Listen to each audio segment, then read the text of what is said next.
Há conserto sim para esta geração corrompida. Há conserto sim para esse mundo decaído. Há conserto para a minha vida, para a sua vida. Há conserto em Jesus. Amém. Toda a honra, toda a glória seja dada ao Senhor. Senhor, eu quero te agradecer por esse tempo, Deus, tremendo, onde podemos ter a Tua presença nesse lugar, Deus. Obrigado porque a Tua presença nos constrange aqui nesse lugar, Deus. E aqueles que estão já mais sintonizados, já sentiram um pouquinho mais daquilo que o Senhor ainda vai fazer, já fez e vai fazer muito mais ainda nessa noite, que o Senhor faz coisas novas todos os dias, Pai. Quero te agradecer pela Tua presença, te agradecer por esse tempo que temos aqui e pedir, Pai, fala conosco, Deus. Queremos te ver de verdade, Deus. Queremos ser renovados pelo Senhor. Esse final de ano está tão pesado para todo mundo aqui. Eu quero pedir agora, vem com o teu renovo, Deus. Vem com a tua glória, vem com a tua presença, para que possamos ser impactados pelo Senhor aqui nessa noite, Pai. Vem, Senhor, fala conosco, Deus. Essa é a minha oração, Deus, no nome de Jesus. Amém. Amém, amém. Você pode sentar no teu lugar. Amém, glória a Deus.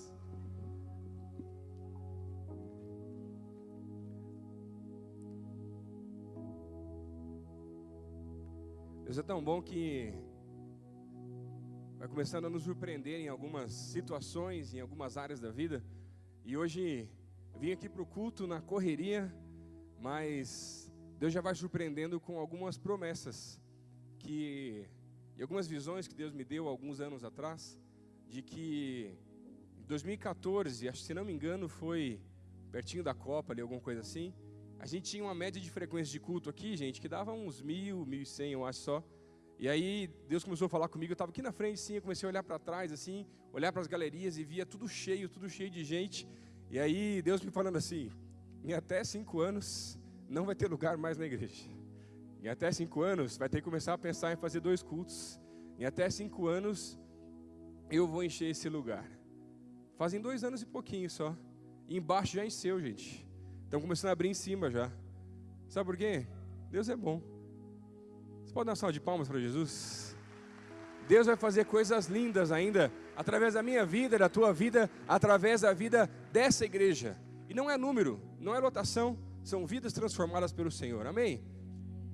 Amém. Queria pedir ao pessoal da iluminação me ajudar um pouquinho, iluminar um pouco mais aqui a galera, até para ajudar o pessoal a conseguir ler um pouquinho da palavra, dos livros que a gente vai estar estudando nessa noite. Nessa noite eu quero conversar com vocês um pouquinho sobre algo que Deus começou a falar muito comigo durante as férias. Talvez você não saiba, nem sentiu falta. Espero que tenha sentido um pouquinho pelo menos, mas foi 10 dias só, né? Então foi tão pouquinho as férias. Mas lá, um dia na praia, eu estava lendo um livro muito interessante. E Deus começou a falar muito comigo com relação à mensagem de hoje à noite. O livro se chama Igrejas Indispensáveis, do pastor Elias Dantas, e ele vai contando em cada capítulo uma história de uma igreja que ela é indispensável na cidade onde ela está, e formas de trabalho, como que ela funciona, o que Deus já fez, como começou. Muito interessante, se quiser procurar depois, pode comprar, vale muito a pena a leitura. Mas uma das coisas que Deus mais falou comigo nessa leitura foi, enquanto eu estava lendo, acho que, se não me engano, no capítulo 5, capítulo 6, ele vai falar de uma das igrejas que Deus mais falou com ele, e é a igreja do pastor Gary Skinner. Não sei se você já ouviu falar, que em 81, Deus falou com ele que ele precisava sair da Zâmbia, na África, e ir para Uganda. Em Uganda, abrir uma igreja. E ele consegue abrir essa igreja só no ano de 84, naquele ano ainda, com o nome de Igreja Pentecostal de Kampala, que é o nome da capital de Uganda. Mas o tempo foi passando e Deus foi trabalhando algumas coisas diferentes. Talvez você já tenha escutado falar ou visto algum dos ministérios dessa igreja. Hoje essa igreja se chama Watoto Church, ou a igreja do Watoto, a igreja das crianças. E Deus abençoou tanto aquele ministério, tanto a vida daquele pastor e daquela localidade, porque aquele país estava devastado por causa da guerra civil. E Deus levou aquele homem para aquele lugar. E a primeira visita que ele fez, ainda em 81, quando ele viu aquele lugar, o comentário que ele coloca no livro foi: aquele lugar para mim é como se fosse o inferno. Mas Deus está me mandando para o inferno para resgatar as almas que estão precisando ser resgatadas. E aí Deus foi dando visões, dando novos direcionamentos, até que chegou esse momento de abrir os orfanatos, o trabalho com as crianças e tantos outros trabalhos lindos que eles fazem. Mas, lendo o livro, ele dizia assim, que o ministério dele não é tão forte simplesmente os orfanatos, mas ele estava lá para reconstruir um país que havia sido quebrado. Reconstruir um país através da cultura do reino de Jesus. E levantando os novos líderes daquele país. Não para ficar defendendo os interesses da igreja, longe disso, mas para que aquela sociedade, aquele país pudesse ser invadido pela cultura do reino de Jesus. Através de novos líderes, de um povo que iria se levantar, que agora iria adorar ao Senhor Jesus. E é tão interessante como Deus vai falar comigo, porque já me deu o tema da mensagem naquele dia, naquele capítulo do livro, sentado lá na praia, pezinho na água, assim já, simplesmente esse, cultura do reino. E essa é a mensagem que eu quero conversar com vocês aqui, nessa noite também. E nesse livro, o pastor vai dizer que a sua missão era simplesmente preparar as pessoas para levarem essa cultura do reino de Jesus aonde você estiver. E sabe, eu comecei a pensar um pouquinho mais sobre o tema, e lembrei de alguns outros autores que falam um pouquinho mais sobre a cultura, né? Ou, até no caso, a contracultura, e John Stott vai dizer para a gente, o chamado da igreja é para desenvolver uma contracultura cristã. Uma outra igreja que eu conhecia um tempo atrás, não sei se você conhece a cidade de Laranjeiras do Sul, não sei quantas horas fica daqui, mas também não é tão distante assim. A igreja, a cidade de Laranjeiras tem cerca de 23 mil habitantes, mais ou menos. A igreja tem mais de 3 mil pessoas. O pessoal anda na rua, todo mundo se conhece, gente. Só que o interessante é que você começa a ver que quando você conversa com o pastor de lá, que é o pastor Cezinha, e pergunta para ele, mas o que é o segredo? O que aconteceu nessa igreja? Fala, pastor, aqui a gente ora 24 horas por dia, tem sempre alguém orando e tudo mais, e Deus foi abençoando. Não tem nada diferente, a gente faz igual a todo mundo. Mas o mais interessante daquela igreja também é que, por um tempo, no início dos cultos, eles passavam um vídeo de abertura. E o vídeo de abertura era o testemunho de pessoas que não eram da igreja, falando sobre a igreja. E como a igreja era, e o que aconteceria se a igreja não estivesse mais naquela cidade. E a prefeita daquela cidade vai dizer, não valeria a pena mais a cidade existir se essa igreja não estivesse mais aqui. Igrejas indispensáveis. Mas sabe, pensando sobre o tema e sobre a cultura do reino que eu e você temos que levar, em todos os ambientes onde nós estivermos, quando falamos de igrejas indispensáveis, a igreja é formada de pessoas, crentes no Senhor Jesus. E eu e você, nós precisamos ser indispensáveis nos lugares onde nós estamos. Não estou dizendo que você não é insubstituível, ninguém é insubstituível. Você pode ser substituído por outra pessoa no teu trabalho, alguém com certeza pode fazer melhor o que você já faz, pode ter certeza disso. Agora, você precisa ser indispensável em levar a cultura do reino de Jesus nos lugares onde você está. Essa é a diferença. Por isso que, nessa noite, eu queria conversar com vocês um pouquinho sobre essa cultura do reino, essa cultura de Jesus. E a cultura do reino nada mais é do que os ensinamentos que o Senhor Jesus traz para nós através da sua palavra. E sabe, os ensinamentos de Jesus são totalmente contrários para a época dele e também para a nossa época, muitas vezes com relação à cultura. Só para você parar para pensar um pouquinho, pensa, a Bíblia vai dizer que o dinheiro não é o mais importante. E a nossa sociedade diz que dinheiro é mais importante, que ele compra até a felicidade, mas não compra. E você sabe disso. Ou, algumas vezes, a Bíblia vai dizer que os últimos serão os primeiros. Totalmente contrário ao que você aprende na escola, totalmente contrário ao que você aprende na nossa sociedade. E a cultura do reino está aqui para começar a transformar a nossa sociedade. Não para defender os interesses da igreja, dos crentes, mas para transformar, para que a sociedade possa ser muito melhor. Mas além de tudo isso, o que Jesus vai nos dizer no Sermão do Monte, como cristãos, é que nós precisamos levar a cultura do reino aonde nós estivermos. E sabe, tudo isso me lembra de um texto, ou melhor, da carta toda, a carta de Tito. Se você estiver com a sua Bíblia aí, quiser abrir já, pode abrir na carta de Tito. A gente vai estudar alguns aspectos, alguns versículos aqui nessa noite, de como que uma igreja, ou no caso lá uma ilha com várias igrejas, precisava fazer alguns ajustes para que ela se tornasse realmente indispensável no lugar onde ela estava. Mas sabe, as pessoas da ilha de Creta não eram tão fáceis assim. Não eram muito tratáveis. E você vai ver isso através do texto daqui a pouquinho. E Tito estava ficando muito desanimado com o trabalho lá na ilha de Creta. E aí por isso que Paulo escreve essa carta, em primeiro lugar, para tentar animar Tito, seu filho na fé, meio que muito próximo ali de Timóteo também, mas sabe, Timóteo tinha algumas debilidades, ele era tímido, tinha algumas enfermidades, Tito já não tinha, e ainda assim, em meio ao trabalho, em meio a tudo que ele estava fazendo, ele se sentia desanimado na obra do Senhor, porque o trabalho e o lugar onde ele estava era muito difícil. E a carta que Paulo escreve aqui serve para animá-lo e para ajudá-lo a lidar com uma série de problemas que estavam acontecendo nas igrejas daquela ilha. A falta de líderes qualificados na igreja, os diversos rebanhos nas congregações que precisavam ser pastoreados, um grupo de falsos mestres e o histórico dos habitantes de Creta que não era nada fácil. E assim, eu quero entender junto contigo como a cultura do reino de Deus pode transformar uma ilha, uma sociedade, um país e até a minha e a sua vida. A carta de Tito, ela é um encorajamento de Paulo para seu discípulo, mas também para todos nós que levamos a cultura do reino em todos os lugares onde nós estamos, para que nós possamos nos tornar indispensáveis. Nessa noite eu quero olhar com você para alguns aspectos dessa carta e entendermos como eu e você podemos também nos tornarmos indispensáveis, levando a cultura do reino em todos os lugares onde nós formos.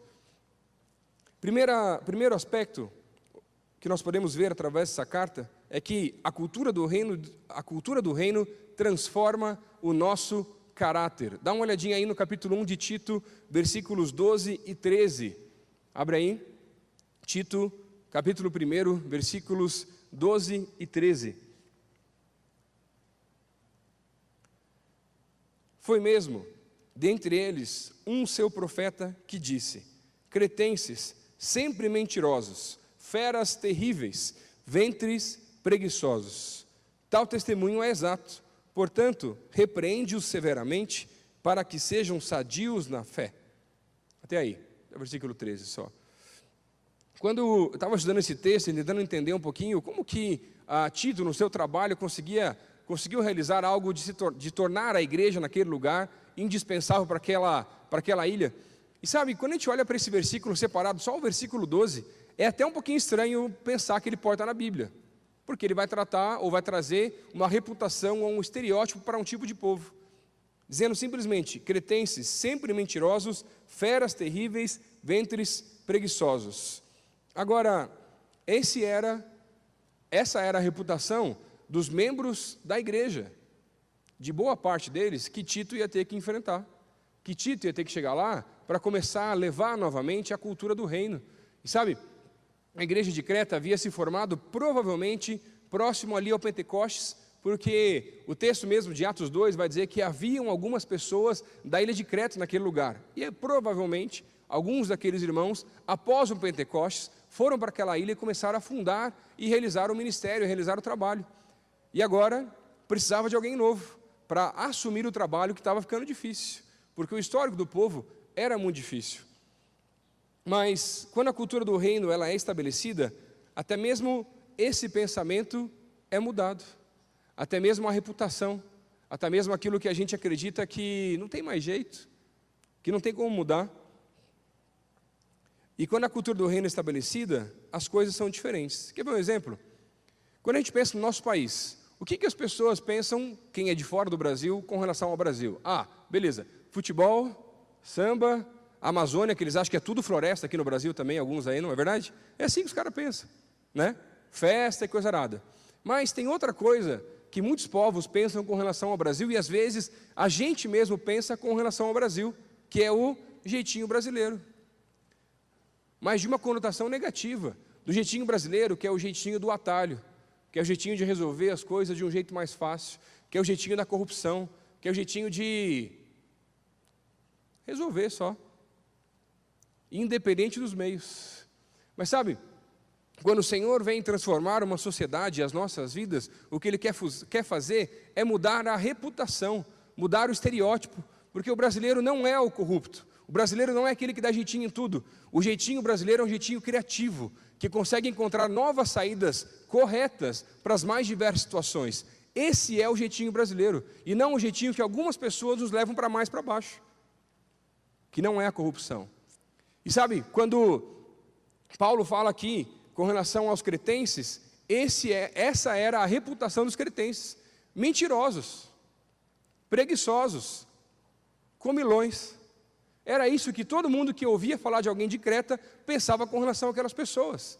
Mas aí, Paulo envia Tito, para que ele pudesse transformar aquela ilha através do poder do Senhor Jesus, e aquelas pessoas pudessem ter os seus caráteres transformados, a sua reputação totalmente mudada. Porque talvez você mesmo tenha uma reputação que você não goste, ou talvez não gostasse no passado.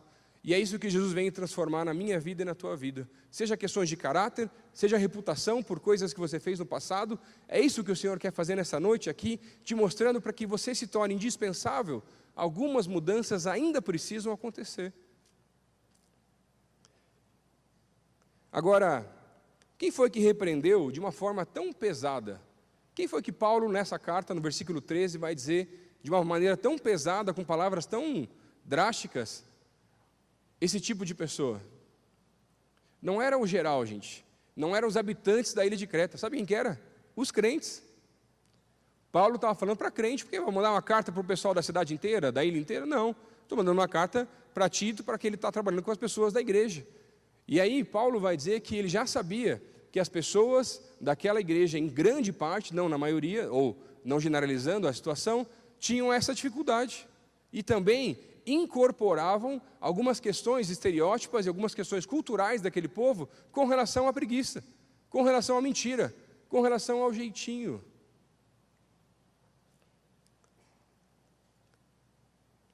Quando Paulo fala sobre nos tornarmos sadios na fé, logo no final do versículo 13, ele quer dizer que nós precisamos permitir que Jesus venha e transforme o nosso caráter, Jesus venha e transforme a nossa reputação, Jesus venha e transforme a nossa vida.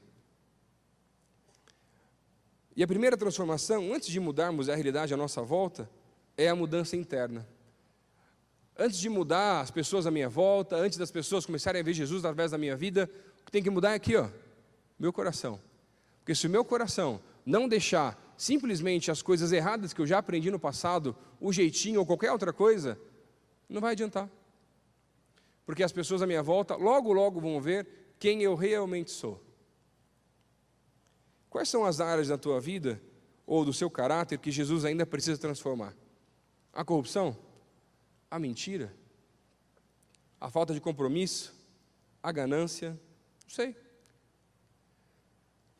Um pouquinho antes de eu sair de férias, eu estava aqui pregando sobre a carta de Filemão. Não sei se você estava ou se você lembra, mas eu conto rapidinho para você só a história daquele escravo, que é chamado Onésimo, que era um escravo que havia fugido, e antes de fugir, roubado algum valor do seu senhor de escravos, chamado Filemão.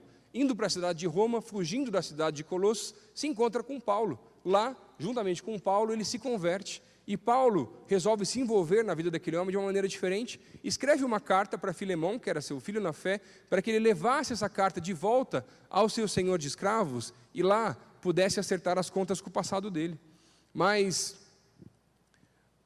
o que poderia acontecer com ele, ou o que estava na lei, é que um escravo que havia fugido deveria morrer, como exemplo para os demais.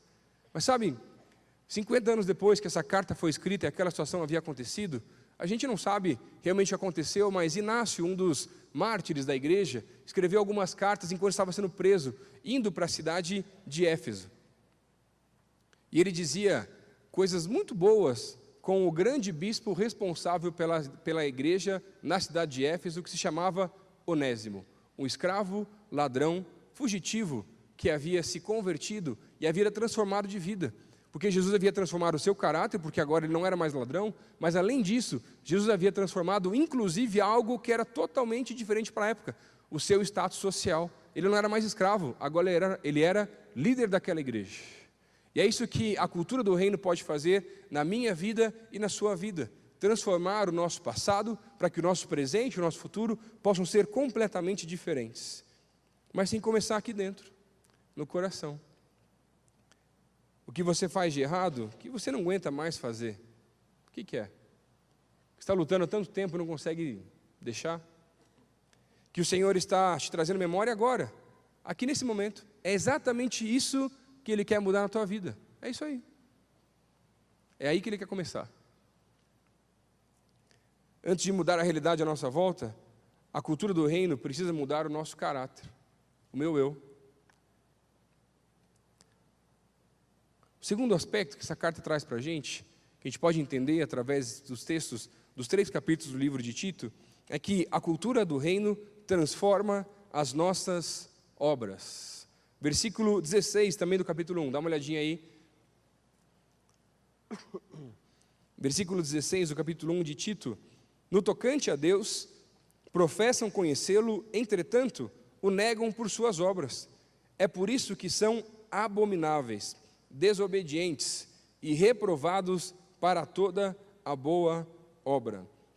Mais uma vez aqui, Paulo estava falando com relação aos cristãos da ilha de Creta, não eram com relação aos habitantes daquele lugar, mas somente com relação àqueles que estavam ou eram das igrejas representadas naquela ilha, que falavam que conheciam a Jesus, mas as suas obras, as suas atitudes, não mostravam que eles conheciam Jesus de verdade. Conhece alguém assim? Eu conheço bastante.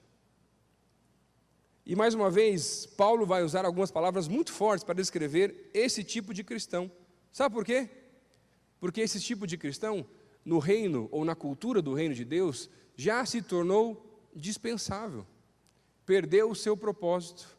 No Sermão do Monte, quando Jesus começa a falar com relação à cultura do reino e falar um pouquinho mais com relação ao propósito daqueles que conhecem, daqueles que seguem ao Senhor Jesus, já no versículo 13, no capítulo 5, ele vai falar um pouquinho sobre alguns elementos, sobre o sal e sobre a luz. E vai fazer uma comparação entre os cristãos, com relação ao que nós devemos ser, ao que devemos fazer, em todos os lugares onde nós estivermos. Quando Jesus fala sobre o sal deve dar o sabor, mas que também antigamente era muito utilizado para conservar os alimentos. O sal ele era esfregado na carne ou nos peixes, para que aquela carne, aquele peixe pudesse durar por muito mais tempo e não se estragasse. E sabe, conservando e mantendo, da mesma maneira na nossa vida, pensando nesse elemento, no sal, a nossa presença nos mais diversos lugares, o que precisa acontecer é que nós precisamos conservar e manter os padrões para que a sociedade não se destrua. É isso que Jesus quer falar através do sal. Ou, nas palavras alimentares, a presença da igreja na face da terra serve para que a sociedade não apodreça. É isso que o texto vai dizer. Ou, quando vai falar com relação à luz, que nós precisamos iluminar a escuridão, mas também serve para que as pessoas possam olhar para mim e para você e identificar de onde vem uma luz em meio à escuridão. Porque ela está na escuridão total. E ela está vendo alguns focos de luz em alguns lugares muito distantes. E é esse foco que essas pessoas precisam olhar para mim e para você, para encontrar o final do túnel. Essa é a comparação.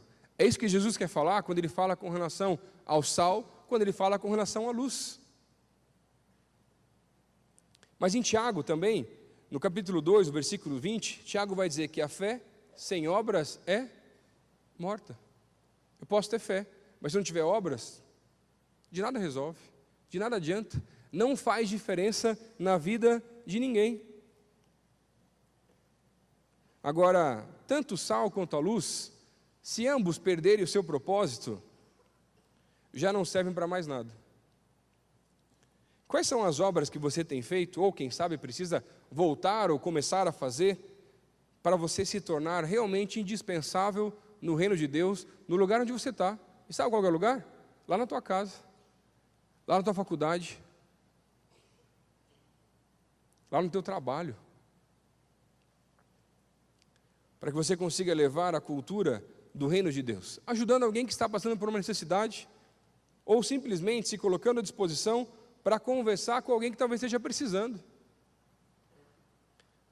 Ou, o que mais que você pode fazer? Levar um presente? Pedir perdão? Fazer uma visita, quem sabe? Não sei. Há muitos anos atrás, quando eu ainda era bancário, Deus começou a me incomodar para movimentar um pouco lá o Palácio Avenida, perto do Natal, não só pelo espetáculo que acontecia lá, para que nós fizéssemos uma ação de Natal para abençoar algumas crianças atendidas pelo SUS em alguns hospitais da cidade de Curitiba e até alguns orfanatos. E aí, a gente, conversando com mais alguns amigos lá, entendi que a gente tinha que fazer uns cartõezinhos para que as pessoas pudessem escrever uma mensagem para as crianças. Não era uma atividade, não era cristão, mas era um cristão que estava desenvolvendo, né? E aí eu sabia que eu não podia pregar ou não podia fazer algumas coisas porque eu estava indo em nome do banco naquele lugar, mas, sabe, a gente começou a levantar, através daqueles folhetinhos, as pessoas compravam, escreviam, nós levantamos mais de 300 brinquedos em uma semana. E marcamos ali com o Pequeno Príncipe, mais alguns hospitais. Aí eu juntei alguns amigos lá do banco que topavam e não tinham muita vergonha, tipo eu assim, né? Não mais, porque quando eu era pequenininho tinha muita vergonha. E aí eu fui no acampamento, peguei umas roupas meio diferentes. Uma roupa do Papai Noel, uma roupa do Mickey, uma roupa do Batman, do Aquaman, essas roupas assim, diferentes, né? A gente colocou as roupas e foi lá no hospital fazendo uma festa, uma bagunça, onde podia, tem lugar que não podia também, fazer tanta bagunça assim. E a gente conversava com as famílias e entregava um presente para todas as crianças que eram atendidas pelo SUS. Mas sabe, o que foi mais forte para mim naquela ação é que várias pessoas vinham perguntar para mim, por que vocês estão fazendo isso? E a minha resposta era só uma, porque Jesus pediu para fazer. Eu não orei com ninguém naquele hospital, porque tinha muita gente que não era cristã e ia misturar um pouco as coisas. Mas Deus me ajudou a impactar a vida de várias pessoas, tanto crianças como pais, como alguns do banco começaram a perguntar, mas de quem foi a ideia? Por que começou? De onde você tirou? E a minha resposta sempre era a mesma, porque foi Jesus que deu. Eu estava semana passada pregando num acampamento em Jacareí, na igreja de um amigo meu, o Diogão, e era um acampamento de crianças. E fazia tempo que não pregava para criança, estava até meio nervoso assim e tudo mais, mas lá naquele acampamento, Deus falou muito comigo também, por algumas coisas que aconteceram, e em uma das noites tinha uma festa depois do culto para a criançada lá, de 6 a 12, tinha alguns de 13 anos só, e a festa era de super-herói e de games, então a criançada tinha que colocar uma roupa lá diferente, né? E tinha lá o pessoal vestido de Mario, de Batman, de Jedi, tudo um pouco lá, e a criançada feliz da vida, correndo, pulando, né? E tudo mais. Elas tinham ainda votado no cardápio da festa. O pessoal da igreja lá fez umas votações lá, e eles votaram. Era pastel e espetinho de frango à milanesa, só. Essa era a comida da festa. Só Jesus, só, né? Mas tudo bem. Para encher tem que comer bastante, né? Mas beleza. E aí, a festa vai acontecendo, e a criançada foi chegando e brincando, né? E chegava lá os menininhos com a roupa completa do Homem de Ferro, com as capas e todas as roupinhas assim, tudo legais, né? Você vê que uns pais ali ou deram uma força para dar uma fantasia legal ali, ou compraram mesmo lá, até alguns acho que até alugaram umas fantasias lá, porque a criançada estava bem legal.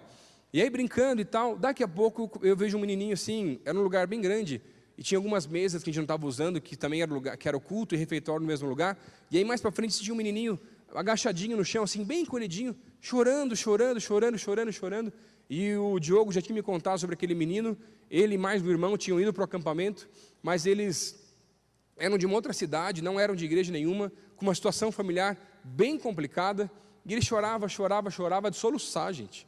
E aí eu cheguei perto, tinha mais 2 menininhos lá, de um lado meu estava o Batman, do outro o Luke Skywalker, e aí a gente foi começar a conversar lá com aquele menino que estava chorando, e eu tentei conversar com ele, mas foi uma situação bem legal, conversar com os dois juntos, mas tudo bem.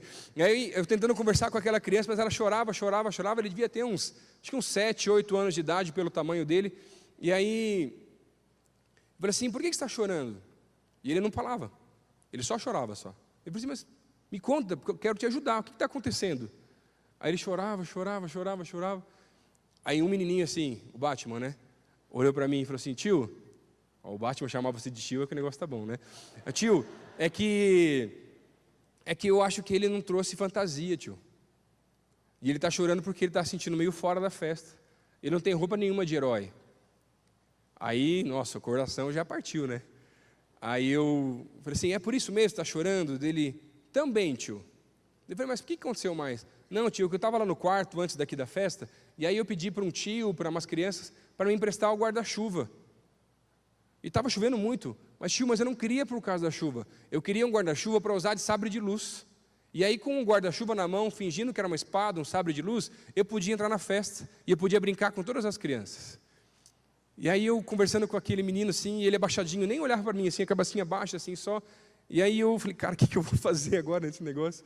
Aí eu olhei para o lado e tinha uma toalha de mesa preta, as mesinhas menores, quadradas. Eu peguei a toalha, dei um nozinho na toalha assim, e falei assim, ó, se você quiser, eu tenho um negócio aqui para você. Daí ele não olhou, né? Ficou chorando só. Falei assim, é uma capa. Você não quer uma capa? Aí você pode já ficar de herói aqui junto comigo na festa também e tudo mais. Aí ele abriu o olhão assim, né? Deu uma olhadinha assim, enxugou um pouquinho as lágrimas assim. Falei assim, é mesmo, tio? Eu posso pegar essa capa? Falei assim, pode, ela é tua. Você pode usar, só tem que me devolver depois só. Aí ele levantou, colocou a capinha assim, deu um nó na capa, eu arrumei a capa melhor para ele assim, e ele saiu correndo e correndo e correndo e brincando, feliz da vida por aquilo que tinha acontecido. E sabe, algumas vezes, realizar as obras do Senhor é muito mais simples do que parece. A gente complica demais. Seria tão mais fácil se com uma capa pudesse resolver tantos outros problemas, como foi aquela situação. E a provisão veio de Deus, porque não tinha nenhuma toalha naquele lugar, mas do ladinho tinha uma toalha lá no chão também. Uma capa, que no mundo dos desenhos é um símbolo de esperança, não pode resolver todos os problemas, os meus e os seus, mas sabe o que pode? Uma cruz, que para a nossa cultura é um símbolo de morte, mas para a nossa igreja é um símbolo de vida, e vida em abundância, que pode transformar a nossa vida de uma maneira tremenda. E essa é a cultura, essas boas ações que você precisa levar por onde você for, e as pessoas precisam ver essa luz, esse sal, que não permite que aquela região, aquele grupo de pessoas venha, como o texto vai dizer lá do Sermão do Monte, a apodrecer. Forte, pesados termos, mas é isso que a palavra de Deus nos diz. Terceiro aspecto que a gente pode enxergar aqui nessa carta, a cultura do reino transforma a maneira como as pessoas te veem. Dá uma olhadinha comigo aí no capítulo 2 de Tito, versículo 7 e versículo 8. Diz assim, Tito 2, versículos 7 e 8. Torna-te pessoalmente padrão de boas obras. No ensino, mostra integridade, reverência, linguagem sadia e irrepreensível, para que o adversário seja envergonhado, não tendo indignidade nenhuma que dizer ao vosso respeito.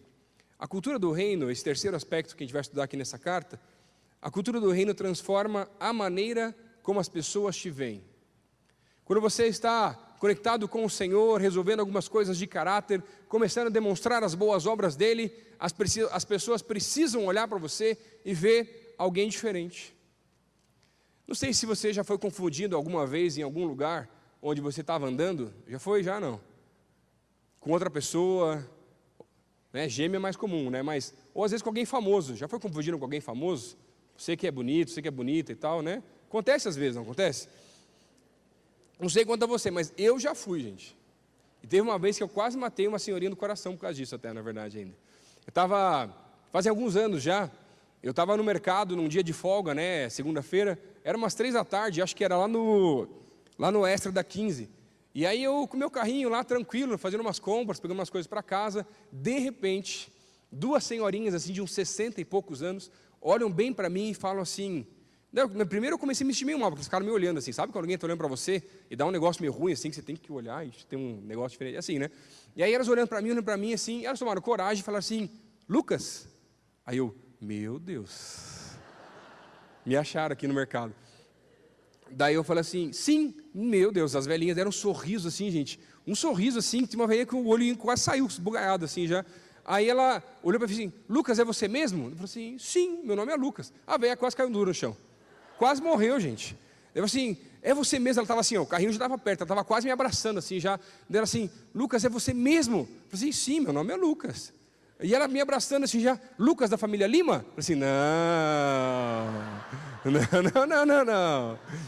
Minha esposa é mais bonita que a Sandy, mas não é o Lucas da família não. Da família Lima não, sai fora. Cara, mas a velhinha ficou com uma cara de frustração, ela queria me bater, cara.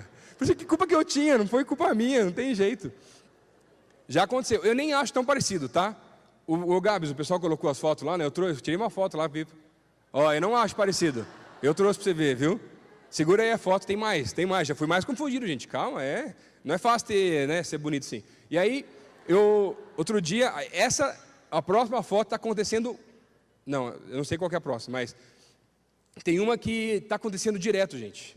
Direto, eu cheguei lá no acampamento para pregar para as crianças. Aí eu cheguei na foto. Aí eu cheguei lá, os caras, né, que estavam lá cuidando, chegam assim: ô pastor, você é parente aqui desse cara aqui e tal, não é você e tal? Estão falando que eu sou parecido com o Vitor, do Vitor e Léo, gente. Esse aí, ó. Você acha que parece? Não. Gente, já me confundiram no aeroporto com esse cara, gente. Pensa quando o cabelo ficar todo branco, assim, como é que vai ser o negócio? Complicado já, né? E um mais antigo, ó, tem mais ainda, calma, o negócio é sério. Tem um mais antigo, que eu também não acho que parece tanto, mas já me falaram várias vezes, aí talvez vocês não conheçam, né? A não ser o pessoal da geração do Bertinho para cima, e os pais de vocês, que é o Highlander, o Christopher Lambert. Tudo bem que a foto está num momento meio diferente, assim, né? Fazer uma pose e tal, mas tudo bem. Gente, não sei se aconteceu com você, mas quando acontece comigo é um negócio muito ruim, gente. Nunca tive pretensão de ser famoso, nem nada e tal. Daí sabe assim, você está sentado num lugar, as pessoas começam a te olhar e falam assim, e vai falar só falando de você. E você, cara, você sabe o que é de você? E fala assim, cara, já vão pedir um autógrafo, vão pedir um negócio e tal. E eu vou frustrar de volta, porque eu não sou nenhum dos três caras, não adianta, não tem jeito. E sabe, mas uma das vezes que eu queria que me confundissem mais, não é com gente famosa, com algum artista, nem nada, mas eu queria muito que as pessoas pudessem olhar para mim e me confundir com Jesus. Me confundir com as obras que Ele faz através da minha vida e verem que existe algo diferente. E uma vez eu estava no banco, trabalhando ainda também, e aí um amigo meu que trabalhava lá, depois de 1 ano, 2 anos lá, já trabalhando naquela instituição, chegou para mim e falou assim: Lucas, o que você tem de diferente, cara? Você não é igual a todo mundo. Eu falei, não, mas é tipo a minha roupa, assim, tipo, um problema. Eu falei, não, você tem alguma coisa diferente que eu não sei explicar. Você nunca está bravo, sempre sorridente, tentando ajudar todo mundo e tal. Aí eu não falei nada, mas só pensei assim, glória a Deus. Porque foi uma das primeiras vezes que eu senti que as pessoas começaram a confundir realmente e não conseguiam entender que a partir daquele momento eu estava cada vez mais parecido com o Senhor Jesus. E sabe, as pessoas precisam olhar para vocês, olhar para mim e começar a nos confundir com Jesus. Não porque somos parecidos com Ele fisicamente, mas as nossas atitudes, o nosso caráter está cada vez mais parecido com o dele também.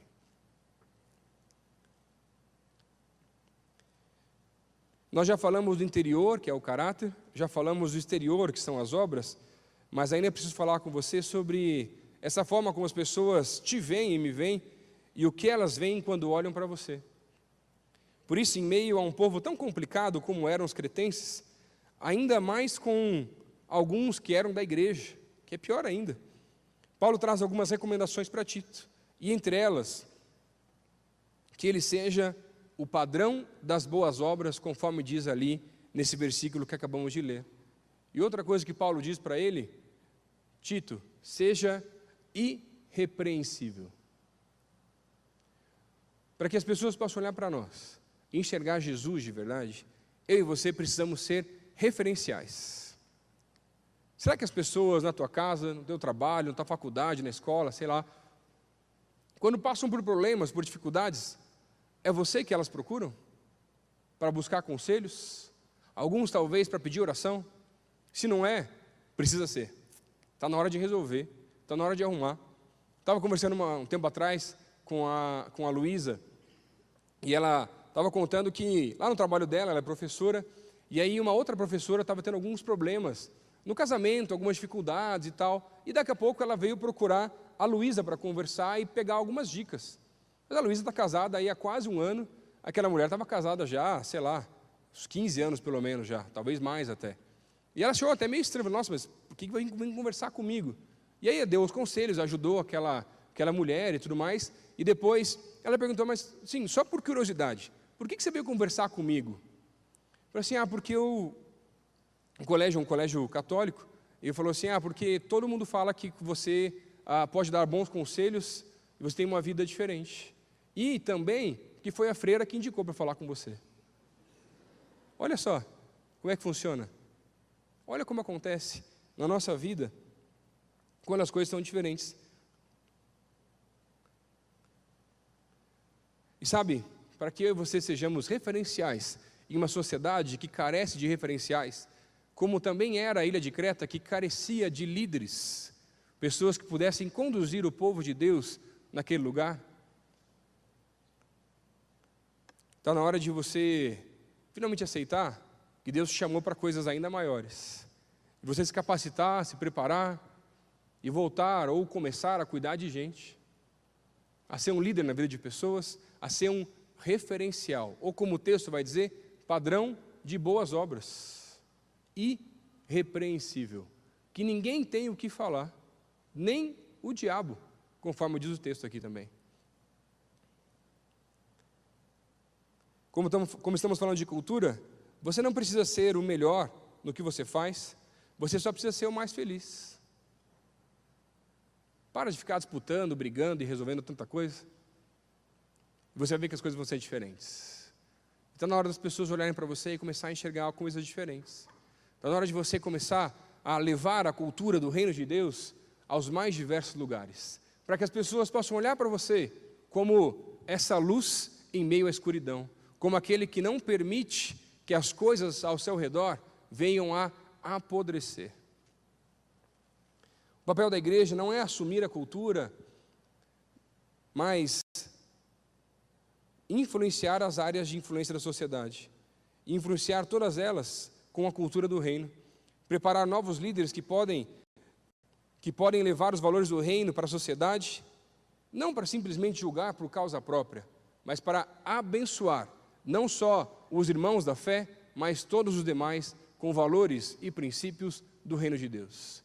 Não para continuar brigando por todas as bandeiras que têm se levantado, gente, por aí, não é esse o propósito, mas para que a nossa sociedade possa ser muito melhor do que ela é hoje em dia. E Deus está mexendo no nosso país. E Deus está levantando novos líderes para que possam estabelecer a cultura do reino de Deus na nossa sociedade. E Deus está levantando eu e você para que nós possamos, nos nossos ambientes, estabelecer a cultura do reino de Deus nos lugares onde nós estamos. E conservar aquilo que realmente é o valor do reino de Deus. Baixa sua cabeça um pouquinho, onde você está?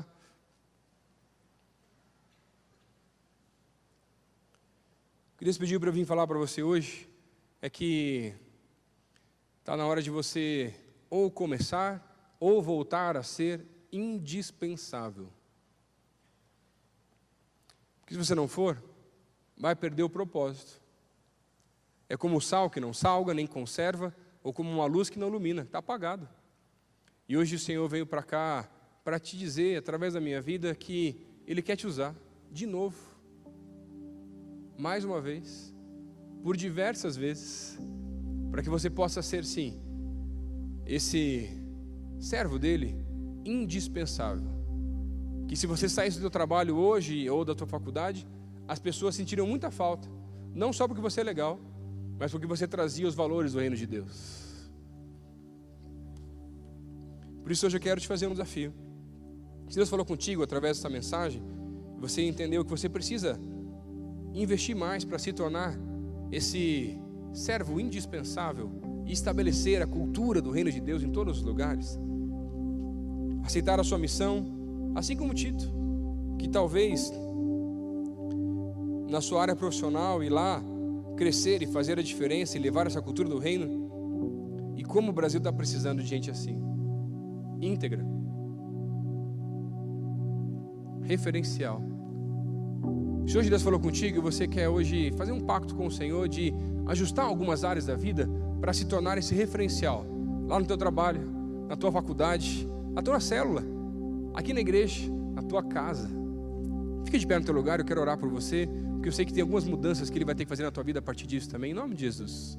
Deus está levantando hoje novos referenciais de fé, para que as pessoas à sua volta possam enxergar em você, como o próprio tema nos diz com relação ao cristianismo, mini-cristos, que fazem a diferença onde eles vão, e vão encher essa nossa cidade, os bairros desse lugar, as empresas, da cultura do reino de Deus.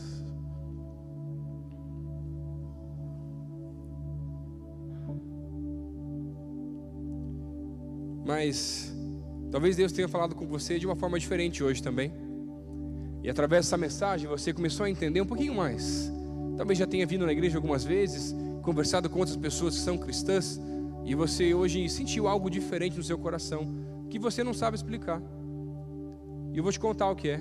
É Jesus começando a falar no teu coração, de que você pode ter uma vida como essa, de Tito, que entendeu a sua missão e queria transformar a realidade de uma ilha inteira, mas precisava começar aqui, no coração dele, através do caráter, através de outras mudanças. E se nessa noite Deus falou contigo e você hoje quer convidar o Senhor Jesus para ser o Senhor e Salvador da sua vida, para que a partir desse momento, dessa mudança no coração, as coisas comecem a acontecer de uma maneira diferente.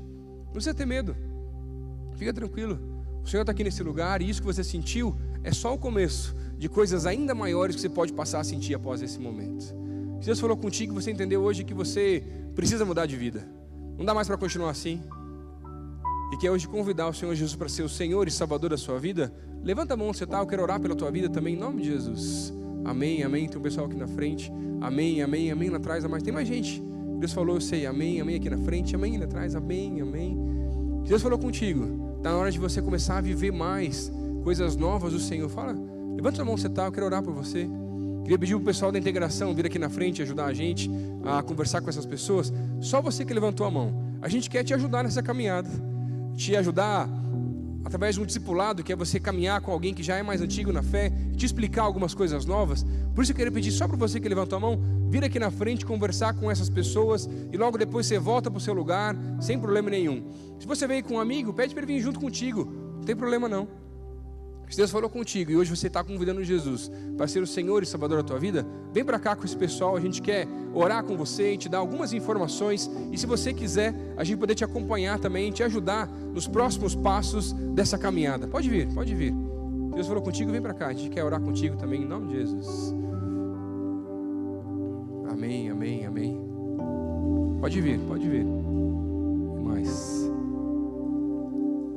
Você que veio aqui na frente, faz uma oração comigo. Pessoal, espera um pouquinho na conversa aí só.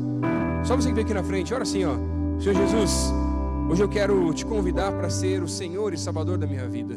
Eu abro meu coração e quero pedir perdão pelos meus pecados e pedir, Pai, escreve meu nome no livro da vida, para que um dia eu possa te encontrar nos céus também. Essa é a minha oração no nome de Jesus. Amém.